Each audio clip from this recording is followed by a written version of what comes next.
angle.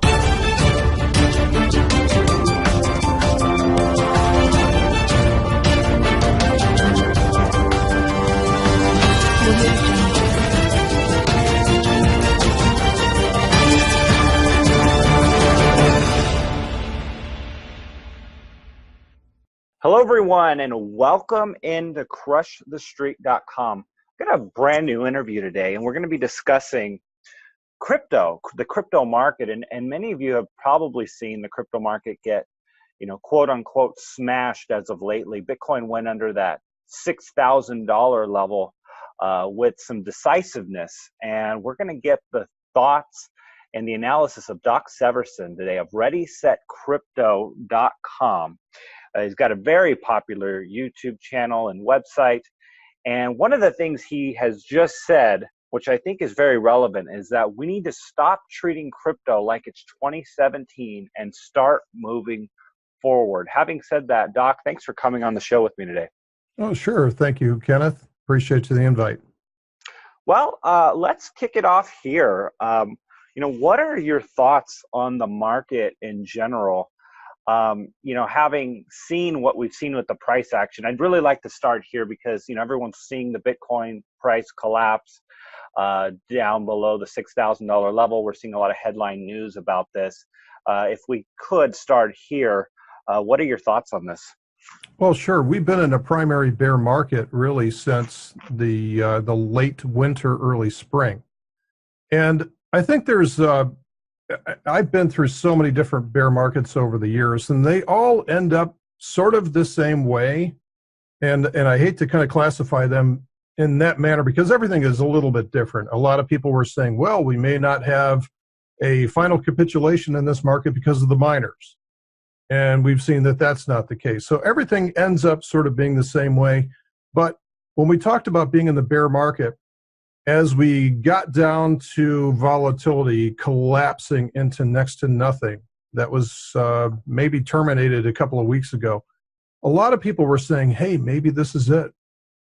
And to me, and this was not a very popular opinion, and nobody wants to really hear this, but I said, no, I want this thing to get crushed. I want to see the Band-Aid get ripped off, because the only way that I've seen a bear market, a true bear market, recover is to get that final capitulation. And the final capitulation is something that we'll see across the board, because what you'll see is that it'll be almost universal. You'll see just about every single article, and sites like Cointelegraph will be negative. You'll see everything on CNBC crypto will be negative. Is this the end of crypto? Those kind of things. You'll see across the board, retail traders will go, all right, dude, that's it. I've been hodling for the past year and I can't take it anymore. So you'll see this sort of collective capitulation happen where people say, this thing's dead. It'll never recover. It's gone. And I say that because I've been through these so many times before. I went through the full financial crisis back in '08. And at that time, I was like, wow, this could really collapse. It could really collapse. And we almost got to the point of no return. And then all of a sudden, what happens is just when people walk away, just when people give up, the majority give up, all of a sudden the market starts to rally. And there's actually a name for this. This is called the disbelief phase. And the disbelief phase means that nobody is on board that rally, because everybody's like, oh, hell no. You're not going to catch me I've been buying the dip all the way down and I've been run over. And so people stand to the side and go, nope, this is not a real rally. You're not going to catch me. And that will take off. It will take off and it will have nobody on board. It's like the proverbial train that leaves the station and there's no passengers on it. So this is what will happen. I've seen this so many times before. So right now, kind of what I'm hoping for, and again, this is not a popular opinion. This is not something that people want to hear.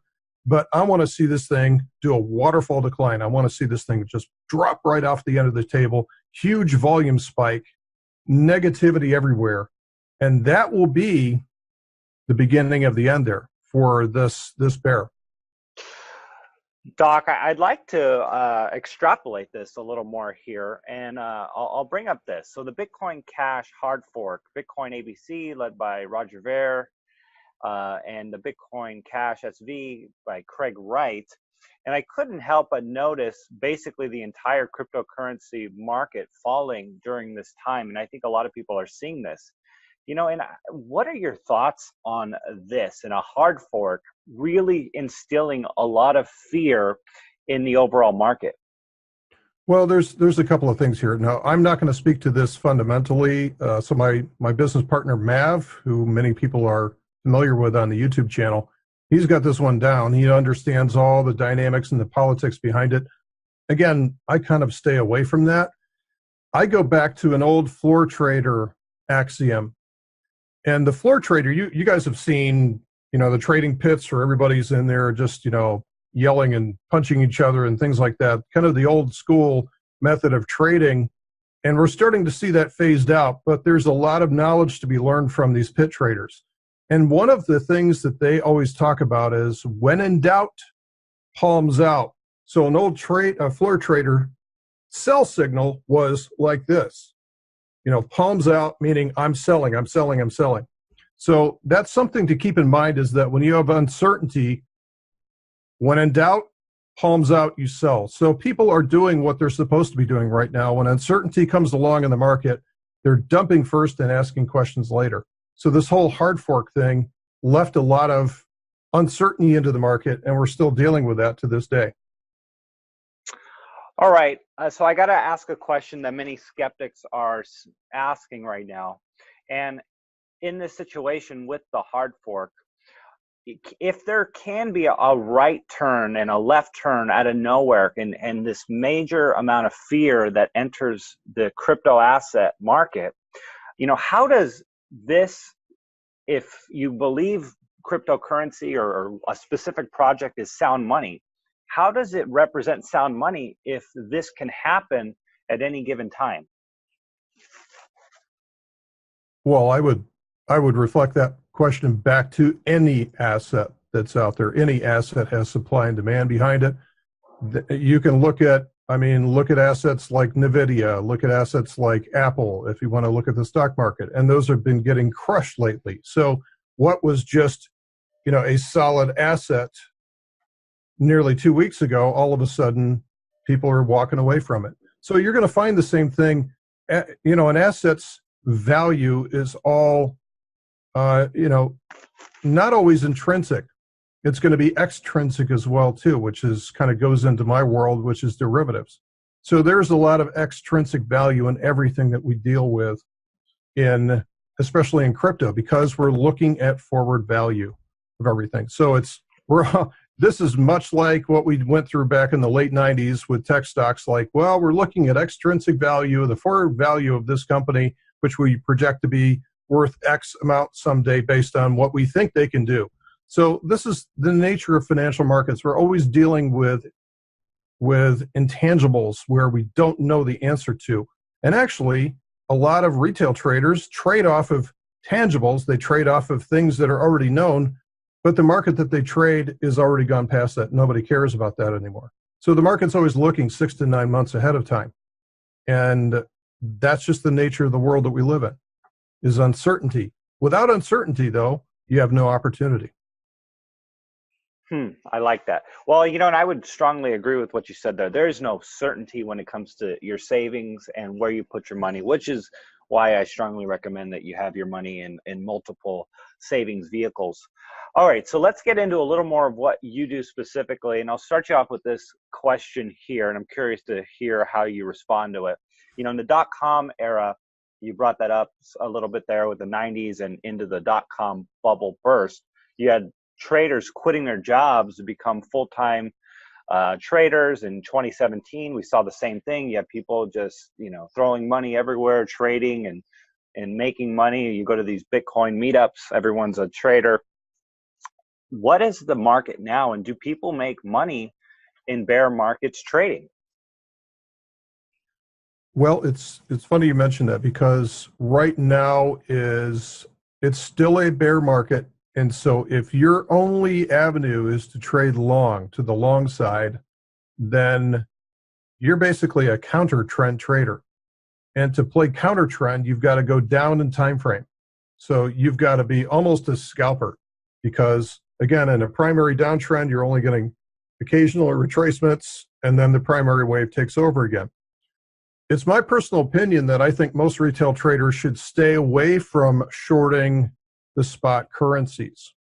So not every broker will allow you to naked short the spot currencies to begin with. So there's only a small selection of them that allow you to do that. But in my mind, I think it's just a bad idea, just because of the fact that not only are you being charged interest, you have to find something that's not hard to borrow. There's all kinds of obstacles for that. That's actually why I believe that derivatives are going to be the story of 2019. So not only are we going to see a whole flood of entrants that I believe are going to be into the market here fairly soon that allow you to trade just as easily to the short side as the long side, and also allow you with leverage and allow you, it's a very frictionless trade, if you will. Whereas I look at something like naked shorting of a spot currency as a very frictionable trade, a very difficult trade to execute like that without baggage to it. So 2019, we're going to see more and more and more of these platforms. So like obviously BitMEX is the big dog in the space right now, but we're going to see other players like Digitex coming along. So they're just about into beta right now. We're going to see DYDX. We've already got Deribit, which is out there doing futures and options. We're going to have, let's see, what is it? Crypto Facilities is another one. So a lot of them are going to be based on the KYC. You know, can you actually trade with them, or can you loophole around it and find a way to do that? But 2019, I believe, will be the way for retail traders to use derivatives. And quite honestly, we're not going to get institutional involvement into this space until they offer a full suite of derivatives, because institutions will not trade something without risk management, without risk control. And you don't have risk control unless you have options. So you touched on the derivatives and kind of how that's going to expand in 2019.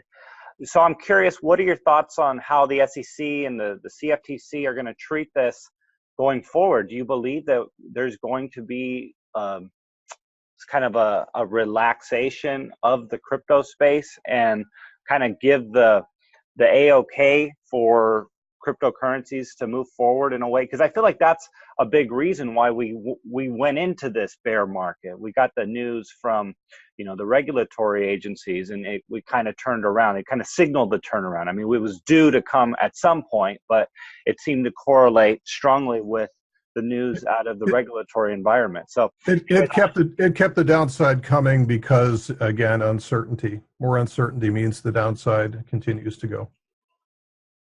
So 2019, yeah, I do believe that I think there's going to be so much pressure on these regulatory industries because, look, the big boys are coming into the space. Fidelity has already mentioned that they want to get into the space. TD Ameritrade has already mentioned that they want to get into the space. The CBOE, CME are going to be all offering products. They view this as like, wow, this is a greenfield territory that really nobody else is servicing yet. And there is going to be money driving these things. If there's money driving these things, there will be political pressure to do something. And then there's, again, the U.S. doesn't want to be viewed as getting behind the ball, right? We don't want to be behind the ball. We want to be at least ahead, or at least, you know, somewhat in the middle of the pack there. We don't want, you know, countries like Malta to be viewed as the be all and end all of technology in terms of the next century. So, yeah, I do see 2019 is going to be a watershed year for this, but probably in the back half of it, definitely. So let's talk about 2017 a little bit more. This isn't 2017, but how big of a deal was 2017 for the build out of the fundamentals of cryptocurrency? See, I think 2017 actually did us more of a disservice than anything else, just because of the hypey nature of it and so many similarities to what we saw with the dot-com boom in the 90s and, you know, the whole pets.com thing. We had a perfect analog to the pets.com. We had all these trash ICOs that came out, many of which are failing right now. So this is what bear markets do, is that it's almost like a forest fire. And I think we're all aware, and, you know, all respect to California here, but forest fires are a naturally occurring phenomenon that ultimately over time are a positive thing, not necessarily for the humans that are living in that area, but again, so you can kind of burn up the old growth and so that you can have new things come from it. So we're going through the forest fire that was lit in 2017. And so we're seeing all kinds of positive things happen right now. So I think STOs are going to be phenomenal going forward in 2019. If we're going to see market capitalization and funding of companies like that, tokenization of companies that were unable to get into capital markets before. So this is going to be all kinds of different ways that we're going to see small business take off. And the U.S. has got to support this if it sees what's good for it.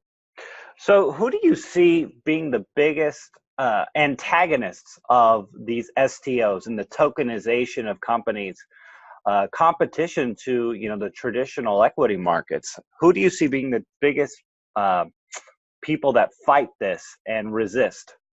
Oh, well, that's a good question. I haven't really thought about that before, but what strikes me would be the existing power structure, such as the Goldman Sachs of the world, saying, wait a minute, this is a threat to our ability to be able to do initial public offerings. And so all of a sudden, all of our initial public offering business is going to go away because people will tokenize their businesses instead. Or, I mean, who knows? Maybe we're going to see Goldman Sachs say, well, we could either fight this and be on the trailing side of it, or we could be on the leading side of this and help push these things. I don't know. I don't know how they're going to respond to that. All right, Doc. Well, I appreciate your time here at Crush the Street. I want people to be able to know what they can get and what they can expect to find if they visit your website, visit your YouTube channel, what kind of services you provide. I greatly appreciate your time here at Crush the Street. So how can people learn more about what you do? Well, a lot of different ways. First of all, we do have a YouTube channel. You're welcome to subscribe to the YouTube channel at ReadySetCrypto.com. So we've got, a year and a half worth of videos that are out there. And we also include every podcast that I do as well, too. So that's one way. You can also go out to ReadySetCrypto.com, and on the very front page, you can opt in to our free newsletter. If you do our free newsletter, which we send out 5 days a week, you'll also be included in our crypto college. So we've got basically a 3-hour crypto class with various modules that you can work through with quizzes and online. So if you're new to crypto and want to get up to speed in a hurry, you can go through the crypto college. For those that want a little bit more, we also have a premium newsletter which comes out 5 days a week. So we're looking at the markets live every single day. We're looking at trades to make. We're looking at moves to get into. We're looking at the latest coins. And we also have a number of classes. So we've got at least 10 premium classes that are out there. In fact, I'm doing one tomorrow. I'm doing a free presentation on trend trading, trying to bring the trend trading and the turtles over to the crypto world. So if you get on our newsletter, free newsletter for today, you'll be invited to tomorrow night's presentation on that. All right. Awesome. Well, sir, thank you again for coming on Crush the Street. And I look forward to speaking to you in the future about the changes and how everything is developing in the crypto space. What an exciting time to be alive. All right. Thank you for bringing me on, Kenneth. It was nice to meet you.